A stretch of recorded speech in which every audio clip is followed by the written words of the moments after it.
संख्या पे बात करते हैं। किस पे बात करते हैं? संख्या पे। और संख्या पर अंग्रेजी में कहते हैं नंबर। क्या कहते हैं? नंबर। नंबर क्यों कहते हैं? क्योंकि ये अंक होते हैं। क्या होते हैं? अंक होते हैं। और आप जानते हैं कि अंक कहाँ से शुरू होते हैं? एक से। अंक कहाँ से शुरू होते हैं? 1 2 3 4 5 6 7 8 ऐसे है ना। लेकिन ये अंक 1 से जो शुरू होते हैं तो इन अंकों को हम लोग कहते हैं काउंटिंग नंबर या प्राकृतिक संख्या। ठीक है? क्योंकि मनुष्य जब गिनना शुरू किया था तो 1 से ही गिनना शुरू किया। किससे गिनना शुरू किया था? 1 से। लेकिन एक स्थिति ऐसी आई कि उसके पास 10 सामान थे और 10 के 10 किसी को दे दिया, तो अब उसके पास उस संख्या को निरूपित करने के लिए कोई संख्या नहीं बची, तो उसने उस संख्या का नाम दिया जीरो। और तब ये शुरू हो गई 1 2 3 4 5 6 7 है ना। अब यहाँ 2 तरह की संख्याएं आपको दिख रही हैं। एक संख्या 1 से शुरू हो रही है, जीरो से शुरू हो रही है। तो जीरो से जो संख्या शुरू हो रही है उसमें ये सारी संख्याएं मिली हुई हैं,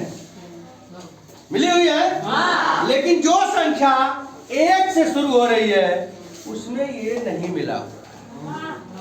नहीं मिला हुआ है ना? दिख रहा है ना? तो जो 1 से शुरू हो रही है उनको हम कहते हैं प्राकृतिक संख्या या काउंटिंग नंबर, गिनती की संख्या। और जो 0 से शुरू होती है उनको हम कहते हैं पूर्ण संख्या। कौन सी संख्या? पूर्ण संख्या। अब तुमने देखा होगा एक प्रश्न आता है इस पे, क्या सभी पूर्ण संख्या प्राकृतिक संख्या होती है? प्राकृतिक संख्या है या नहीं? यही प्रश्न आता है ना। क्या सभी पूर्ण संख्या प्राकृतिक संख्या होती है? नहीं। क्यों? कि पूर्ण संख्या, जगह यहाँ पर ध्यान दो, क्या सभी पूर्ण संख्या प्राकृतिक संख्या होती है? प्रश्न देखो ध्यान से। पूर्ण संख्या यहाँ से शुरू हो रही है। कहाँ से शुरू हो रही है? 0 से। और प्राकृतिक संख्या कहाँ से शुरू हो रही है? ये तो प्रश्न सही है गलत है? सही है। यानी गलत है। यानी सभी पूर्ण संख्याएं प्राकृतिक नहीं है ना? सभी नहीं है। ध्यान दो, नहीं है। क्यों? कि पूर्ण 0 से शुरू होता है और प्राकृतिक 1 से शुरू होता है। तुम इसको ना देखो, सभी प्राकृतिक संख्याएं पूर्ण होती हैं, क्योंकि प्राकृतिक संख्या 1 से शुरू होती है। और सभी जो है प्राकृतिक संख्या क्या होती है? पूर्ण संख्या होती है। ये प्रश्न में आप लोग दोनों में मतभेद कर जाते हो, हमेशा कर जाते हो ना, कि सभी प्राकृतिक संख्याएं पूर्ण संख्या होती है। केवल प्रश्न आता है हाँ नहीं दोनों आ जाता है ऑप्शन। तो यहाँ पर ध्यान दे दें कि सभी पूर्ण संख्या प्राकृतिक संख्या है या नहीं। क्लियर हो गया कि नहीं हो गया? और सभी प्राकृतिक संख्या पूर्ण संख्या होती है या नहीं। तो ये प्राकृतिक संख्या कहाँ से शुरू हो गई है? और पूर्ण संख्या कहाँ से शुरू हो रही है? तो जो 0 से शुरू होगी ये कौन सी संख्या है? पूर्ण। तो पूर्ण में ये प्राकृतिक घुस जा रहा है, लेकिन इस प्राकृतिक में ये पूर्ण नहीं घुस पा रहा है। तो जो नहीं घुस पाएगा वो उसके अंदर जाएगा नहीं जाएगा। अब इसके बाद आती है संख्याएं हमारी सम और विषम। कितने तरह की संख्याएं आती हैं? सम। हम काउंटिंग नंबर शुरू करते हैं 1 से लेते हैं, चाहे 2 सम संख्या तुम कहते हो जो 2 से क्या हो जाए? कट जाए। यानी 2 के जोड़े में बन जाए। कट जाएगी तो दूसरी कही जाएगी, उसको भाज्य में चले जाएंगे। कटना माने होता है बांटना, और जब कटने का नाम लेंगे तो भाज्य में चली जाएगी। यहाँ पर हम लेंगे जो 2 के जोड़े में बन जाए, यानी तो 2 बन जाएगी, ऐसे बनती चली जाएगी और 100 तक। और अगर हम 100 तक की संख्या लें तो उसमें हमारी 50 संख्याएं सम आती हैं। सही बात है? नहीं है ना? अब यहीं पर जब हमने ये देखा था तो ये सम विषम हो गए, विषम हो गए। अभी तुमने आपने एक शब्द बोला था जो 2 से कट जाए, जो 2 से क्या हो जाए, कट जाए, यानी उनको हम कहते हैं भाज्य संख्या। कौन सी संख्या कहते हैं? भाज्य किसको कहेंगे?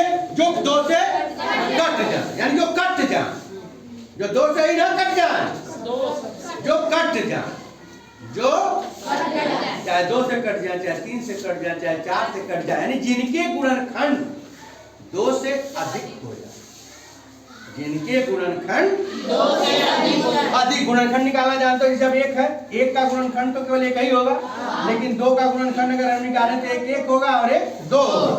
लेकिन अगर 3 का भी निकालें तो 3 का 1 1 होगा, 1 2 और 1 3 होगा। और लेकिन अगर 4 का निकालें तो 1 2, यानी इसके गुणनखंड 2 से ज्यादा हो गए, 2 से ज्यादा हो गए ना। तो जो कट जाए वो भाज्य संख्या होंगे। सम विषम में 2 4 6 8 10 जिनका जोड़ा बन जाए वो सम संख्या हो गए। अब इन्हीं भाज्य संख्याओं को जो कट जा रही हैं हम एक और नाम देते हैं, जिनको हम कहते हैं यौगिक संख्या। क्या कहते हैं? यौगिक संख्या। क्या कहते हैं? यौगिक संख्या। और इसी में आपने देखा होगा कि एक ये संख्या है जो नहीं कटेगी, एक ये नहीं कटेगी, एक यहाँ पर ये नहीं कटेगी और ये नहीं कटेगी, ये तो कट जाएगी, 9 कट जाएगी। तो कुछ संख्याएं ऐसी हैं जो कट ही नहीं रही है, नहीं कट रही हैं, तो उनको कौन सा नाम दे देंगे हम? अभाज्य संख्या, जिनके केवल और केवल 2 गुणनखंड होंगे, 1 और वह संख्या स्वयं। 6 में आते हैं, देखो 1 2 3 और 6, लेकिन जब यही 7 में आते हैं तो 1 और 7 आते नहीं आते हैं? आते हैं। क्या लिखी गई है? 2 3 5 7 ये कौन सी संख्या कही जा रही है? विषम, विषम भी है। और अगर देखा जाए तो इनके केवल 2 गुणनखंड हो रहे हैं, हो रहे हैं। अगर हम 2 का गुणनखंड निकालते हैं तो 1 और 2, 3 का निकालते हैं 1 और 3, 1 और 5,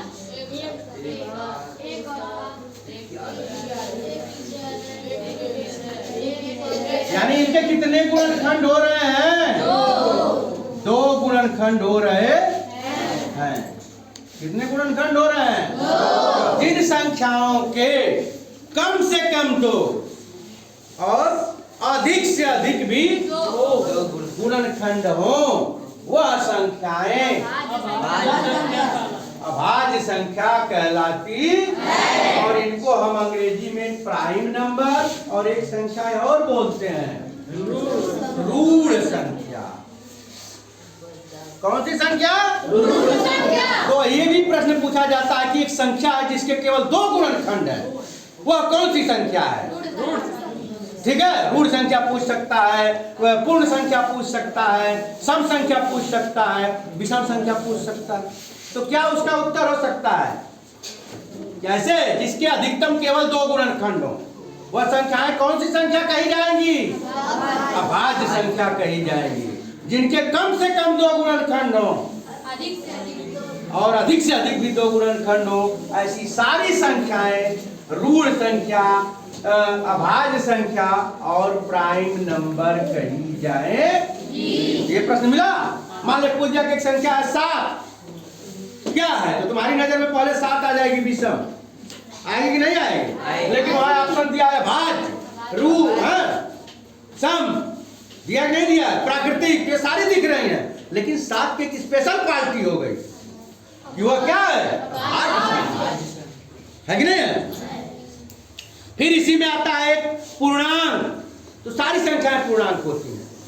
सारी संख्याएं क्या होती हैं? पूर्णांक होती हैं। और हम एक संख्या रेखा अगर ये खींच देते हैं कि यहाँ पर 0 हो जाता है, यहाँ पर 1 2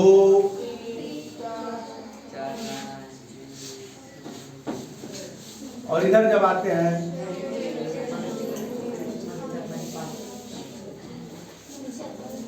आता है। अब ये जीरो जो है इसको हम उदासीन कहते हैं। न तो धन न तो ऋण, न तो धन न तो कौन सी संख्या? उदासीन। इसको धन पूर्णांक भी नहीं कह सकते, ऋण पूर्णांक भी नहीं कह सकते हैं। ठीक। और इसके इधर जो दाहिने चलते हैं तो धन पूर्णांक और इधर बाएं चलते हैं तो। और तुमने ये भी देखा होगा कि इसमें एक और विशेषता है, जैसे जैसे इधर दाहिनी ओर बढ़ते जाएंगे संख्या बड़ी होती जाएगी। जा रही है बड़ी? यानी इस जीरो से जितनी दूर रहेगी दाहिने तरफ संख्या वो बड़ी होगी, और इधर जितनी बाएं तरफ जाएगी छोटी होती चली जाएगी ना? चली जाएगी नहीं चली जाएगी? तो जीरो को न तो हम ऋण पूर्णांक कहते हैं और न ही धन पूर्णांक कहते हैं। अब आपके सामने एक और तरह की संख्याएं लिखी गई हैं, 2, 4, 9, 15, 18, 22 और 25। तुम कहोगे सर ये भाज्य है, कहोगे ना, क्योंकि ये संख्याएं कट जा रही हैं। लेकिन ये दो भाज्य नहीं है,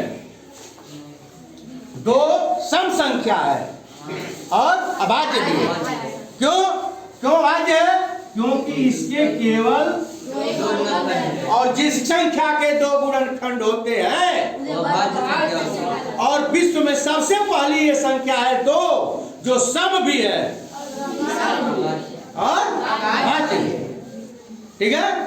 तो ये भी प्रश्न आता है कितनी ऐसी कौन सी संख्याएं हैं जो सम है और भाज्य है? तो केवल एक संख्या आएगी जिसका नाम है दो। ठीक है। और कितनी संख्याएं भाज्य हैं? अनंत। कितनी विषम संख्याएं भाज्य हैं? क्योंकि संख्या खत्म होती है नहीं खत्म होती है। अब यहाँ 4 लाते हैं तो 4 का गुणनखंड 1, 2, 9 लाते हैं 1, 3, बढ़ रहे नहीं बढ़ रहे? 15 लाते हैं 1, 3। तो जिनके भी 2 से ज्यादा गुणनखंड होंगे वह संख्याएं क्या होंगी? भाज्य हो गई ना? यानी हमने एक चीज सीखा कि दो पहली संख्या है जो सम भी है।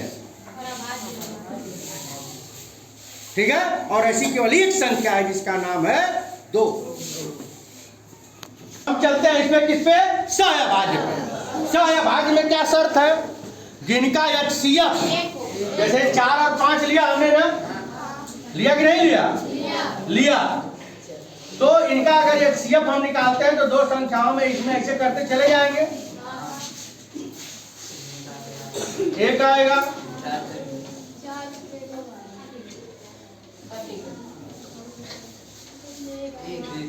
इनका HCF कितना आ गया? एक। ऐसे HCF निकालते हैं ना, और ये CF तब तक निकालते रहते हैं जब तक एक ना आ जाए। और जिस संख्या के काटने से एक आ जाता है वही उसका क्या होता है? ये HCF होता है।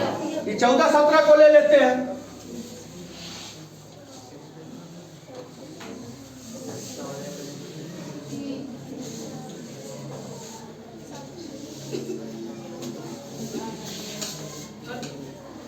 ये क्या हाल हो गई? 2, फिर यहाँ अंदर क्या आ जाएंगे? 3, तो यहाँ 2 हो गए, यहाँ अंदर क्या आ गए? अभी कहाँ कटा? अब जाके कटा ना। तो इनका भी HCF क्या आ गया? 1 आ गया। तो सहअभाज्य संख्याएं वही कही जाएंगी जिनका HCF क्या आ जाए? 1 आ जाए। ऐसी बहुत सारी संख्याएं हैं। अब एक आती है जुड़वा अभाज्य। क्या आती है? जो अभाज्य भी है और जुड़वा भी है, जिनको हम कहते हैं ट्विन प्राइम नंबर। क्या कहते हैं? Twin prime number. यानी इसको हम कह सकते हैं TPN कह सकते हैं। अब TPN के लिए शर्त क्या है? 3 और 5 विषम है? नहीं है। 3 और 5 विषम भी है? अरे 2 हो गया है। अच्छा, ये 3 हो गया और ये अभाज्य भी है। ये क्या है? विषम के साथ साथ क्या जरूरी है? और इनके बीच में कौन सी संख्या आती है? जो क्या है? क्या है? भाज्य। जिधर आता है 9 और 11, ये नहीं होगी, क्योंकि 9 भाज्य नहीं है। 9 भाज्य है? हाँ, 9 भाज्य है, इसलिए ये संख्या नहीं होगी। फिर आते हैं हम 11 और 13, ये दोनों विषम भी है, अभाज्य भी है, और इनके बीच में एक संख्या आती है 12, जो क्या है? तो 3 प्राइम नंबर क्लियर हुआ? क्या हुआ? दो विषम अभाज्य संख्याओं के बीच एक भाज्य संख्या होगी, तो वह जो है जुड़वा अभाज्य संख्या कही जाएगी। और सहभाज्य किसको कहा गया? जिनका एचसीएफ 1 हो। जिनका एचसीएफ क्या हो? उसको क्या कहेंगे हम? सहभाज्य। और जुड़वा अभाज्य संख्या किसको कहेंगे? जिनके दो विषम अभाज्य संख्याओं के बीच में जो विषम भी हो, अभाज्य भी हो, और उनके बीच में एक कौन सी संख्या हो? क्या 31 और 33 ये जुड़वा है?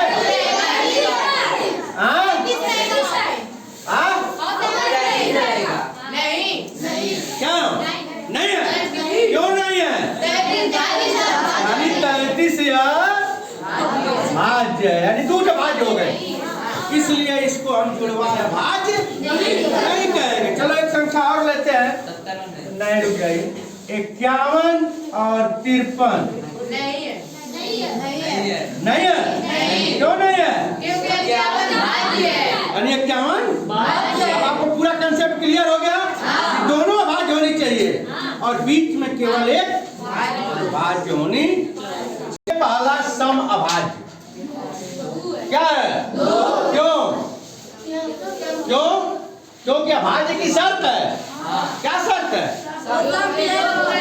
इसके केवल 2 गुणनखंड होंगे, और सबसे छोटी और सबसे पहली भाज्य विषम संख्या न। क्यों? ये भाज्य भी है और विषम भी है। इसके पहले 3 और 5 तो आएंगे, लेकिन वो भाज्य नहीं है। ठीक है? तो ये चीजें अगर हम याद रख लें तो हमारा काम चल जाएगा। और संख्या के अलावा इससे ज्यादा क्वेश्चन अब इसमें से अपरिमेय संख्या, अपरिमेय संख्या, इसके लिए आगे बताया जाएगा। हाँ, खड़े हो भाई अनिकेत जी।